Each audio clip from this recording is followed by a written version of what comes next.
રવિ, ધન્યવાદ અમારી સાથે જોડવા માટે, આ તમામ માહિતી આપવા માટે. હવે સમાચારોમાં તરફ આપણે આગળ વાત કરીએ તાપીની. તો નિઝરમાં ગેરકાયદેસર રેતી ખનન પર તંત્રની લાલ આંખ કરવામાં આવી છે. આ પણ મહત્વના અને મોટા સમાચાર છે. નો ડમ્પર સહિત કરોડોનો મુદ્દામાલ ઝડપાયો છે. સુલવાડા વ્યાવલ નદી પટ્ટામાં રાત્રિ દરોડા રેતી માફિયાઓ સામે કડક કાર્યવાહી શરૂ થઈ ચૂકી છે. 2.5 કરોડ રૂપિયાનો મુદ્દામાલ પણ સીઝ કરાયો છે.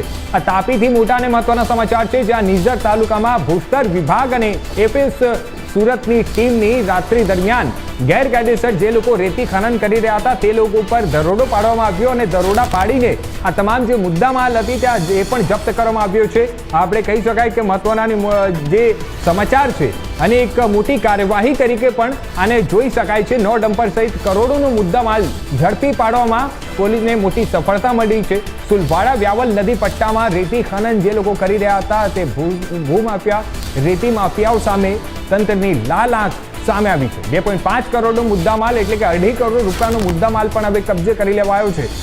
ગુજરાતમાં આપણે વાત કરીએ તો જે હિસાબે રેતી માફિયાઓ જે છે તે રેતી ખનન કરતા હોય છે, ગેરકાયદેસર જે રેતી ખનન કરતા હોય છે તે પ્રકારનું પણ કામગીરી અને એના સામે તંત્રની લાલ આંખ અત્યારે જે સામે આવી છે, લાલ આંખ કરી છે તંત્રે અને કાર્યવાહી હાથ ધરી છે. સુલવાડા વ્યાવલ નદી પટ્ટામાં રાત્રિના દરમિયાન ત્યાં દરોડો પાડવામાં આવ્યો છે અને દરોડા પાડીને જે રેતી માફિયાઓ હતા તે લોકો સામે કડક કાર્યવાહી પણ શરૂ કરી દેવામાં આવી છે.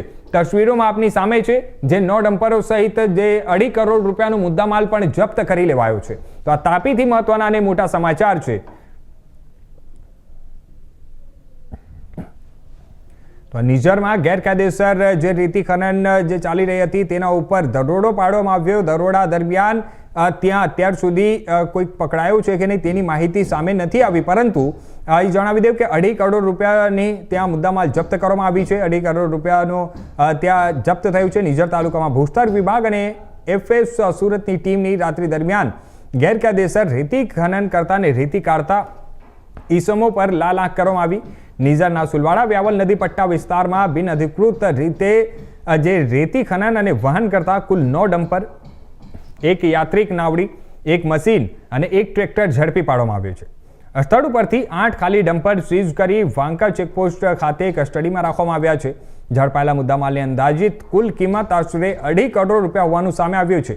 રેતી માફિયાઓ સામે નિયમ મુજબ દંડકીય કાર્યવાહી હાથ ધરાશે તે પ્રકારનું પણ જણાવવામાં આવ્યું છે.